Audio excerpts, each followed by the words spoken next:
दो अलग अलग चीजें होती हैं सर, एक होता है आरसीएम और एक होता है आरसीएम बिजनेस। ये दोनों अलग हैं। अगर आप आरसीएम करते हैं तो आप स्वस्थ रहेंगे, आपको 6 महीने बाद फ्री प्रोडक्ट भी मिलेगा, आपको छोटा मोटा डिस्काउंट भी मिलेगा। लेकिन आप अगर आरसीएम बिजनेस करते हो तो आरसीएम बिजनेस क्या करेगा, आपके सपनों को पूरा कर देगा, मान सम्मान मिलेगा, पूरे हिंदुस्तान में जाने का मौका मिलेगा, आप जो भी जीवन में चाहते हो ना सब कुछ आप प्राप्त कर सकते हो अगर आप आरसीएम बिजनेस करते हो। अब बात करते हैं, क्वेश्चन मैं आपसे पूछता हूं, हम आरसीएम ना हमारे पास्ट को बदल सकता है क्या? इसका जवाब ऑब्वियस नो होगा कि जो समय जा चुका है उसको आरसीएम नहीं बदल सकता। आरसीएम हमारे प्रेजेंट को बदल सकता है क्या? इसमें बहुत सारे लोगों के दो जवाब होते हैं। कुछ लोग बोलते हैं प्रेजेंट को बदल सकता है और कुछ लोग कहते हैं प्रेजेंट को नहीं बदल सकता। लेकिन सच्चाई क्या है, ट्रू आंसर क्या है सर? ट्रू आंसर है आरसीएम हमारे प्रेजेंट को भी नहीं बदल सकता। हम यहाँ गलती करते हैं कई बार, हमें लगता है कि आज की जिंदगी अच्छी हो जाएगी। सर आज की जिंदगी अच्छी नहीं होगी, आज की जिंदगी और ज्यादा खराब होगी। और ये हमें इस चीज के लिए मेंटली प्रिपेयर रहना चाहिए कि अगर आपने सही ढंग से आरसीएम कर रहे हैं, देखिए अगर आज की जिंदगी आरसीएम ज्वाइन करने के बाद खराब नहीं हुई तो सब इसका मतलब आप सही तरीके से आरसीएम नहीं कर रहे। आज की जिंदगी और ज्यादा खराब, जैसी जिंदगी चल रही थी मैं रुक गया तो मेरी जिंदगी हो गई। पहले मैं नौकरी करता था, 4 बजे घर पे आता था, शाम को दोस्तों के साथ बातें करते थे, मूवी देखते थे। बट आरसीएम ज्वाइन करने के बाद में सुबह निकलते थे, रात को घर पे आते थे, कोई सैटरडे नहीं होता था, कोई संडे नहीं होता था, कोई त्योहार नहीं होता था, पैसा नहीं आता था, खूब लोगों की ना सुननी पड़ती थी, तो जिंदगी खराब हो गई। तो अगर मुकेश कोठारी जी बोलते हैं ना, अगर आपकी जिंदगी में 1000 मुश्किलें हैं और आपने आरसीएम ज्वाइन कर लिया तो आपकी जिंदगी में टोटल मुश्किल हो जाएंगी 1001। लेकिन वो अगली बात भी बोलते हैं, वो बोलते हैं कि ये जो एक मुश्किल है ना, ये आने वाले समय में उन 1000 मुश्किलों को खत्म कर देगी। तो प्रेजेंट अच्छा नहीं करेगा। हाँ, एक चीज मैं आपको जरूर बोलूंगा, अगर आपने सही ढंग से आरसीएम कर लिया, देखिए आरसीएम भी करना और सही तरीके से करना दोनों अलग अलग चीजें हैं, तो आपके फ्यूचर को बना देगा, आपके भविष्य को बना देगा अगर आपने सही ढंग से आरसीएम कर लिया। अब बात करते हैं सीखना क्यों जरूरी है। अब ये सुबह का जो सेशन होता है यहाँ पे लोग सीखते हैं, सीखना क्यों जरूरी है? इस सवाल का जवाब मैं देता हूँ बहुत ही आसान भाषा में। पैसा कमाने के लिए सीखने की जरूरत नहीं है। अगर आप जीवन में पैसा कमाना चाहते हो ना, 5000, 10,000, 20,000, उसके लिए सीखने की जरूरत नहीं है। दुकानदार कभी नहीं सीखता सर ना, नौकरी करने वाले व्यक्ति कभी नहीं सीखते। पैसा कमाने के लिए सीखने की जरूरत नहीं है, ज्यादा पैसा कमाने के लिए सीखने की जरूरत है। अगर आप 2 लाख रुपए महीना, 5 लाख रुपए महीना, 10 लाख रुपए महीना, 20 लाख रुपए महीना, 2 करोड़ रुपए महीना, 50 करोड़ रुपए महीना, 200 करोड़ रुपए महीना, 1000 करोड़ रुपए महीना कमाना चाहते हो तो सीखने की जरूरत है। अब बात करते हैं, सीखना तो जरूरी है ज्यादा पैसा कमाने के लिए। बहुत सारे साथी मीटिंग के बाद या कभी मुलाकात होती है या फोन कॉल आता है, एक शब्द बोलते हैं, वो बोलते हैं सर कोई गुरु मंत्र दे के जाओ। तो आज वो 10 गुरु मंत्र मैं आपको देके जा रहा हूं और इनको आप नोट करना, और खाली नोट मत करना सर, इनके ऊपर आप काम करना। नोट करने से कुछ नहीं होगा, काम करने से बहुत कुछ हो जाएगा। पहला गुरु मंत्र सर, आप नियम बनाओ सर, जो भी काम करो ना इस चीज को वहां पे इंप्लीमेंट कर दो, वो काम आपके जीवन को बदल देगा। पहला काम है, आप किसी भी काम में अगर बड़ी कामयाबी चाहते हो ना तो नियम बनाओ, प्राप्ति से ज्यादा परिश्रम करने की आदत होनी चाहिए आपके अंदर। यानी जो आपको उस काम से मिल रहा है उससे 10 गुना ज्यादा काम करने की आदत होनी चाहिए। एक एग्जांपल दे रहा हूं मैं, जैसे आपको किसी काम से 5,000 रुपए मिल रहे हैं, आप नौकरी करते हो, 5,000 रुपए आपकी सैलरी है, आप काम कितना करना चाहिए? आपको काम करना चाहिए 50,000 जितना। लोग करते उल्टा है ना। लोग उल्टा क्या करते हैं कि 5,000 मिलते हैं तो उनको लगता है कि मैं 2,000 जितना काम करूंगा। अगर आप प्राप्ति से ज्यादा परिश्रम करोगे तो एक दिन ऐसा आएगा परिश्रम से ज्यादा प्राप्ति होने लगेगी।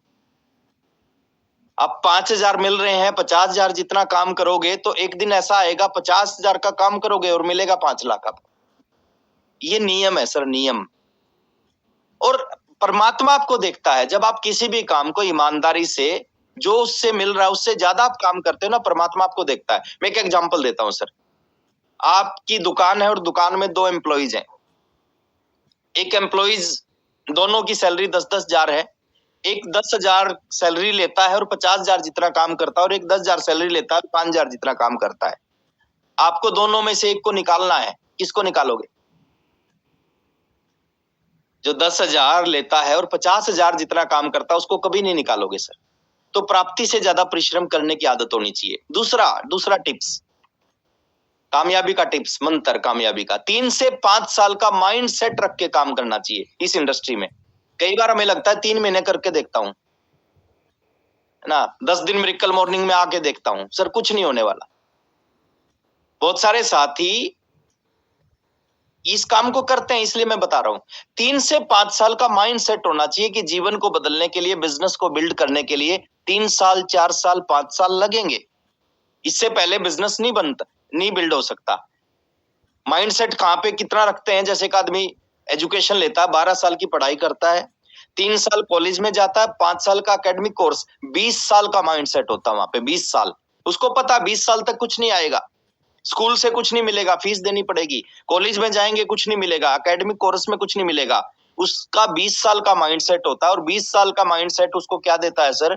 अगर आज मैं ज्यादातर लोगों की बात करें, 20 से 25,000 रुपए, और उसकी भी गारंटी नहीं है। लेकिन यहाँ पे अगर आपने गलती से 3, 4, 5 साल का माइंड सेट कर लिया ना, तो 3, 4, 5 साल आपको क्या दे सकते हैं? ये 3 से 5 साल का माइंड सेट आपको 50,000 से 5 लाख के बीच में पहुंचा सकता है। तो ये माइंड सेट होना चाहिए। तीसरी चीज सर, बिजनेस की कमांड अपने हाथ में रखना चाहिए। अगर आप बड़ा लीडर बनना चाहते हो, बड़ा बिजनेस करना चाहते हो, कई बार हमारे बिजनेस की कमांड हमारी डाउनलाइन के हाथ में होती है, कई बार हमारे बिजनेस की कमांड हमारे अपलाइन के हाथ में होती है। अगर आपके बिजनेस की कमांड डाउनलाइन के हाथ में, और डाउनलाइन नेगेटिव होके आरसीएम छोड़ गई, तो आपका बिजनेस खत्म हो जाएगा। अगर आपके बिजनेस की कमांड आपके अपलाइन के हाथ में है और अपलाइन से रिलेशन खराब हो गए, आपका बिजनेस खत्म हो जाएगा। तो बीइंग ए लीडर, आपके बिजनेस की कमांड आपके हाथ में होनी चाहिए। नेक्स्ट, नेगेटिव माहौल से दूर रहना है सर। इस इंडस्ट्री में कामयाबी का सबसे बड़ा कारण होता है कि लोग जो कामयाब होते हैं और वो कामयाब नहीं होते, लोग अपने माहौल को नहीं बदलते। अगर आपने अपने माहौल को बदल दिया, नेगेटिव लोगों से दूर रहना स्टार्ट कर दिया, पॉजिटिव माहौल आपको इस बिजनेस में, इस इंडस्ट्री में आगे लेके जाता है। आप जैसे लोगों के बीच में रहोगे, आप वैसे ही बनोगे। नेगेटिव लोगों के बीच में रहोगे, नेगेटिव बनोगे, पॉजिटिव लोगों के बीच में रहोगे, पॉजिटिव बनोगे, एक्साइटेड लोगों के बीच में रहोगे, एक्साइटेड बनोगे, कामयाब लोगों के बीच में रहोगे, कामयाब बनोगे, शराबियों के बीच में रहोगे, शराबी बनोगे, टेक्निकल के बीच में रहोगे, टेक्निकल बनोगे। तो नेगेटिव माहौल से दूर रहना है ना। नेक्स्ट है, बिजनेस को अपनी पहली प्राथमिकता पे रखना है। देखिए, अगर आप इस बिजनेस को अपनी प्राथमिकता पे रखोगे ना, तो ये बिजनेस आपके जीवन को बदलेगा। आपकी प्राथमिकता पे, पहली प्राथमिकता पे आरसीएम नहीं होगा, दूसरी पे होगा, तीसरी पे होगा, 5वीं पे होगा, 10वीं पे होगा, कुछ नहीं होगा। बीच बीच में कई बार ऐसे मौके आएंगे, आपको सिलेक्ट करना पड़ेगा कि आपके लिए आरसीएम जरूरी है या दूसरे काम जरूरी है। अगर उस समय आप क्या सिलेक्ट करते हो, वहां से आपकी कामयाबी और नाकामयाबी की शुरुआत होगी। जैसे रविंद्र ठाकुर सर बता रहे थे, अभी एकेडमी प्रोग्राम है हमारा, अभी बहुत सारे लोगों का मूड चेंज होना स्टार्ट हो गया होगा, कोई और काम याद आना स्टार्ट हो गया होगा, कोई दूसरा इंपॉर्टेंट काम लगना शुरू हो गया होगा।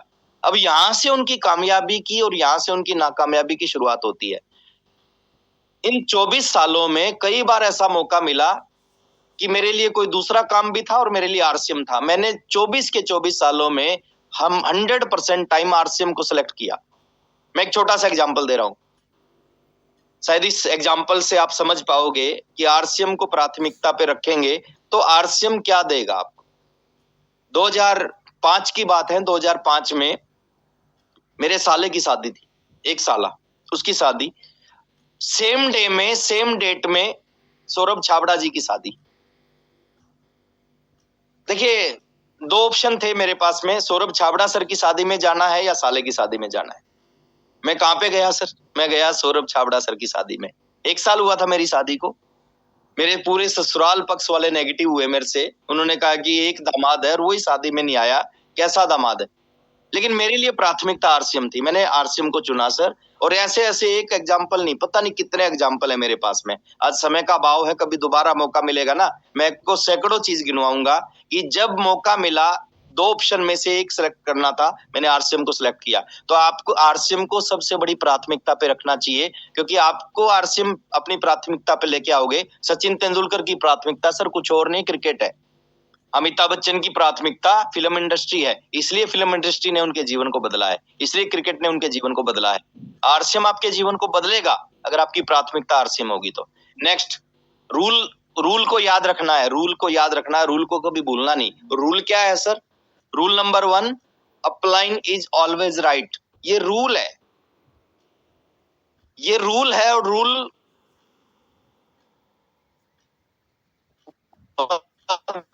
आ सकता है। रूल पहला rule is always right. Rule number 2 क्या कहता है? रूल नंबर 2 कहता है if you think upline is wrong. कई बार आपको लगेगा, कई बार आपको लगेगा कि मैं सही हूं, मेरे अपलाइन गलत है, कई बार लगेगा। लेकिन जब भी आपको लगे अपलाइन गलत है, मैं सही हूं, तो रूल नंबर 1 को पढ़ना है। और रूल नंबर 1 क्या बोलता है? Upline is always right. आप जहां पे खड़े हैं ना सर, आपको उस लेवल का दिखता है। आपके अपलाइन आपसे 2 कदम 10 कदम ऊपर खड़े हैं, उनको आपसे ज्यादा दूर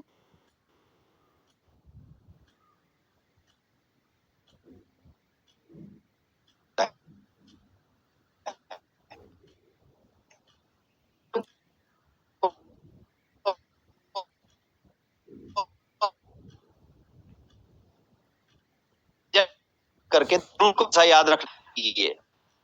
आप धन्यवाद करो परमात्मा का कि आप दुनिया की सबसे शानदार इंडस्ट्री में हो। कोई आपसे पूछे ना आप क्या काम करते हो, बहुत सारे लोग जब कोई पूछता है ना तो उनको शर्म आती है बताने में कि मैं नेटवर्क मार्केटिंग करता हूं, मैं आरसीएम बिजनेस करता हूं। सर प्राउड के साथ बोलो, मैं दुनिया की सबसे बड़ी इंडस्ट्री में काम करता हूं। क्या बोलना है? मैं दुनिया की सबसे बड़ी इंडस्ट्री में काम करता हूं। ये दुनिया की सबसे बड़ी इंडस्ट्री है। दुनिया में सबसे ज्यादा लोग किसी एक इंडस्ट्री में काम करते हैं, नेटवर्क मार्केटिंग इंडस्ट्री में काम करते हैं। तो आप दुनिया की सबसे बड़ी, आप प्राउड के साथ बोलो, आपको गर्व होना चाहिए। सुबह सुबह उठते ही बोलो शाबाश, परमात्मा ने मेरे को दुनिया की सबसे बड़ी इंडस्ट्री में काम करने का मौका दिया है। एजुकेशन आपके अंदर होनी चाहिए सर। अगर आप बहुत बड़ा बनना चाहते हैं इस इंडस्ट्री में, ये टिप्स है कामयाबी की। आपके अंदर एजुकेशन, आपको पता होना चाहिए प्लान कैसे दिखाना है, आपको पता होना चाहिए काउंसलिंग कैसे करनी है, आपको पता होना चाहिए होम मीटिंग कैसे करनी है, आपको पता होना चाहिए नए आदमी से कैसे बात करनी है, पुराने से कैसे बात करनी है। तो एजुकेशन आपके पास होनी चाहिए, विजन आपके पास होना चाहिए। आज आम का पेड़ लगाओगे, आज आम नहीं मिलेंगे। आपके पास ये विजन होना चाहिए कि आम 3 साल बाद मिलेंगे और 3 साल तक मेरे को उस आम के लिए काम करना पड़ेगा। और एक बार आम लगना शुरू होंगे तो उस आम को मैं नहीं खाऊंगा, मेरे बच्चे, उनके बच्चे भी खाएंगे। तो ये विजन आपके पास होना चाहिए। नेक्स्ट कामयाबी का टिप्स है, एक बहुत बड़ा बीमारी होती है जिसको हम पहले बोलते थे LKK। दुनिया में कोई दवाई नहीं बनी इस बीमारी की, कोई डॉक्टर इसका इलाज नहीं कर पा रहा अभी तक। तो सबसे बड़ा रोग क्या कहेंगे लोग? तो ये LKK से आपको दूर रहना है। आपको एक ही चीज याद रखनी है, कुछ तो लोग कहेंगे, लोगों का काम है कहना, छोड़ो बेकार की बातें, आरसीएम करते रहना। तो लोग क्या कहेंगे, इससे जो थोड़ा दूर रहना है सर। आप कुछ भी करोगे लोग कहेंगे, आप अच्छा काम करोगे लोग कहेंगे, आप गलत करोगे लोग कहेंगे, आप कुछ नहीं करोगे तो लोग कहेंगे। नेक्स्ट, मजबूर नहीं बनना सर, ये कामयाबी का टिप्स है। बहुत सारे लोग मजबूर बनते हैं, मजबूर नहीं, मजबूत बनना है। अगर आप इस इंडस्ट्री में कामयाब होना चाहते हैं, इस इंडस्ट्री में इतिहास बनाना चाहते हैं, बड़े लीडर बनना चाहते हैं, मजबूर बड़ा लीडर नहीं बनता, मजबूत लोग बड़े लीडर बनते हैं। मजबूत मतलब शरीर से मजबूत नहीं, विचारों से मजबूत, सोच से मजबूत, ड्रीम से मजबूत। इस बाहर की दुनिया में मजबूर लोगों को हेल्प की जाती है, इस इंडस्ट्री में मजबूत लोगों को हेल्प की जाती है। नेक्स्ट, महागुरु नहीं बनना सर, महान गुरु बनना है। कुछ लोग महागुरु बन जाते हैं और जैसे ही महागुरु बनते हैं उनकी ग्रोथ खत्म हो जाती है, प्रोग्रेस बंद हो जाती है। मैं कई बार देखता हूं कुछ साथी वाइटल पे महागुरु बन जाते हैं। तो वाइटल पे महागुरु बनते हैं तो स्टार नहीं बनते कभी भी। तो स्टार पे आने के बाद महागुरु बनते हैं तो वो रॉयल्टी अचीवर नहीं बनते, कुछ रॉयल्टी पे महागुरु बनते तो टेक्निकल नहीं बनते, कुछ टेक्निकल पे बनते तो आगे बड़ी पिनों पे नहीं जा पाते वो। तो महागुरु मत बनो सर, महान गुरु बनो। ये यहाँ का कल्चर होता है, लोग आपकी रिस्पेक्ट करेंगे, लोग आपके पैर छुएंगे, लोग आपके साथ सेल्फी लेंगे, आपको अपना रोल मॉडल मानेंगे, लेकिन आपके अंदर ईगो नहीं आनी चाहिए, अहंकार नहीं आना चाहिए, आपका स्वभाव, आपका नेचर नहीं बदलना चाहिए। डाउन टू अर्थ, धरती से जुड़ के रहें। कुछ भी हो जाए सर, आपको हमेशा याद रहना चाहिए, आप जो भी हैं वो आरसीएम की वजह से हैं। अगर आरसीएम आपके साथ नाम से हटा दिया जाए, आज भी हमारी वैल्यू 10,000 नहीं है। हमारे से ज्यादा क्वालिफाइड, हमारे से ज्यादा एजुकेटेड, हमारे से ज्यादा दिमागदार लोग 12-12, 15-15 हजार रुपए में धक्के खा रहे हैं। अगर हम यहाँ लाखों रुपए कमा रहे हैं ना, तो इस प्लेटफॉर्म की वजह से कमा रहे हैं। आज इतने लोग पैर छू रहे हैं, हमारे पैर नहीं छू रहे, हमारे पद के पैर छू रहे हैं। जो हमारा लेवल है उस लेवल के पैर छू रहे हैं। तो महागुरु कभी मत बनो सर, महान गुरु बनो। और ना, लास्ट का जो टिप है, लायक और काबिल बनने का उद्देश्य होना चाहिए सर, पाने का उद्देश्य नहीं होना चाहिए। ये मत सोचो लाख रुपए महीना आए, ये सोचना चाहिए लाख रुपए कमाने के लायक बन जाऊं मैं। लाख रुपए महीना आने लग गया, किसी और वजह से आने लग गया, वो बंद हो सकता है, जीरो हो सकता है। लेकिन अगर आप लायक बन गए, काबिल बन गए लाख रुपए महीना कमाने के, वो जिंदगी भर आप कमाओगे। तो काबिल बनने के ऊपर काम करना चाहिए। और जो लोग काबिल बनने के ऊपर काम करते हैं ना, सफलता झक मार के आती है। ये सुबह का सेशन क्या कर रहा है सर? ये सुबह का सेशन आपको काबिल बनाने लग रहा है।